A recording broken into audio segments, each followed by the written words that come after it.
ದೇವಸ್ಥಾನಗಳಿಗೆ ತೆರಳುವ ಭಕ್ತರಿಗೆ ಗುಡ್ ನ್ಯೂಸ್. ಇನ್ಮುಂದೆ ನೀವು ಬಿಸಿಲ ಬೇಗೆಯ ಮಧ್ಯೆ ಸರತಿ ಸಾಲಿನಲ್ಲಿ ನಿಂತು ದೇವರ ದರ್ಶನ ಪಡೆಯುವ ಅಗತ್ಯ ಇಲ್ಲ. ನೀವು ಎಲ್ಲಿ ನಿಂತಿರ್ತೀರೋ ಅಲ್ಲೇ ನಿಮಗೆ ನೆರಳಿನ ವ್ಯವಸ್ಥೆ, ವಿಶ್ರಾಂತಿ ವ್ಯವಸ್ಥೆ ಆಗುತ್ತೆ. ಇದೇನಪ್ಪ ಹೇಗೆ ಸಾಧ್ಯ ಅಂತೀರಾ? ಈ ವಿಚಾರದ ಬಗ್ಗೆ ಹೇಳೋಕೆ ಹೊರಟಿದ್ದೀವಿ. ಈ ಸ್ಟೋರಿ ನೋಡಿ.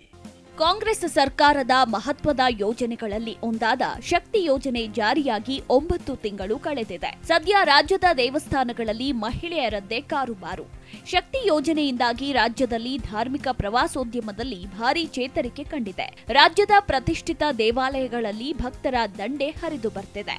ಕುಕ್ಕೆ ಸುಬ್ರಹ್ಮಣ್ಯ, ಚಾಮುಂಡೇಶ್ವರಿ ದೇವಾಲಯ, ಬನಶಂಕರಿ, ಕೊಲ್ಲೂರು ಮೂಕಾಂಬಿಕೆ, ಎಡೆಯೂರು, ಸಿದ್ದಲಿಂಗೇಶ್ವರ, ಕಟೀಲು ದುರ್ಗಾ ಪರಮೇಶ್ವರಿ, ಸವದತ್ತಿ ರೇಣುಕಾ ಯಲ್ಲಮ್ಮ ಸೇರಿದಂತೆ ರಾಜ್ಯದ ಪ್ರಮುಖ ದೇವಾಲಯಗಳಲ್ಲಿ ಭಕ್ತರ ಸಂಖ್ಯೆ ಹೆಚ್ಚಿದ್ದು ಆದಾಯವೂ ದುಪ್ಪಟ್ಟಾಗಿದೆ.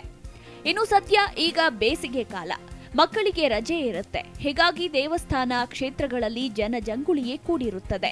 ಹೀಗಾಗಿ ಮುಜರಾಯಿ ಇಲಾಖೆ ಮುಜರಾಯಿ ದೇವಸ್ಥಾನಗಳಿಗೆ ಬರುವ ಭಕ್ತರಿಗೆ ನೆರಳಿನ ವ್ಯವಸ್ಥೆ ಕಲ್ಪಿಸುವಂತೆ ಸೂಚನೆ ನೀಡಿದೆ. ದೇವಸ್ಥಾನಗಳಲ್ಲಿ ನೆರಳು, ನೀರಿನ ವ್ಯವಸ್ಥೆ.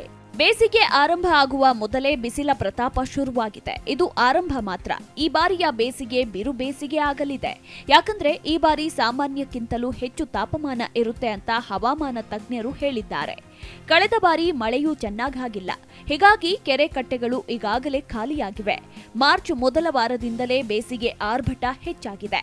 ಬೇಸಿಗೆಯಲ್ಲಿ ಶಾಲಾ ಕಾಲೇಜುಗಳಿಗೆ ರಜೆ ಇರೋದು ಸಾಮಾನ್ಯ. ಇಂತಹ ಸಮಯದಲ್ಲಿ ಸುತ್ತಾಟ ಇರುತ್ತದೆ. ಅದರಲ್ಲೂ ದೇವಸ್ಥಾನಗಳಿಗೆ ಭೇಟಿ ನೀಡುವ ಭಕ್ತರ ಮತ್ತು ಯಾತ್ರಿಗಳ ಸಂಖ್ಯೆ ಅಧಿಕ ಇರುತ್ತದೆ.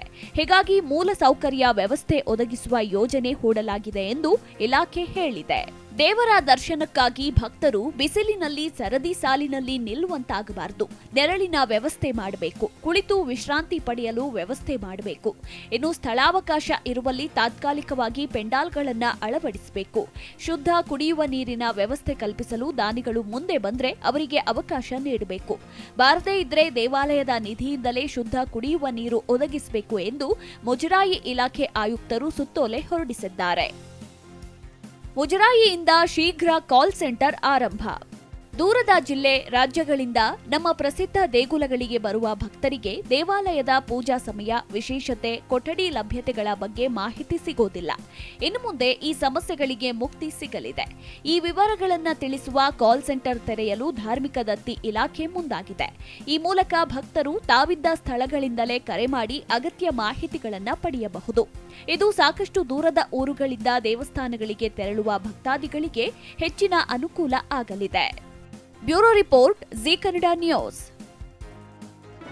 ಜಿ ಕನ್ನಡ ನ್ಯೂಸ್ ಈಗ ನಿಮ್ಮ ಮನೆಯಲ್ಲೇ ನೋಡಿ. ಎಲ್ಲ ಕೇಬಲ್ಗಳಲ್ಲಿ ಈಗ ಲಭ್ಯ.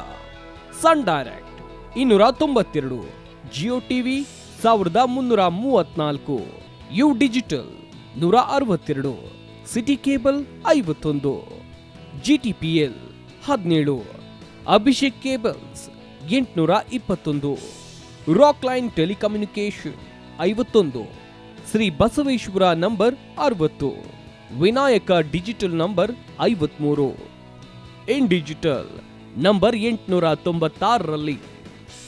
ನಿಮ್ಮಿಷ್ಟದ ಜಿ ಕನ್ನಡ ನ್ಯೂಸ್ ನೋಡಿ ಆನಂದಿಸಿ.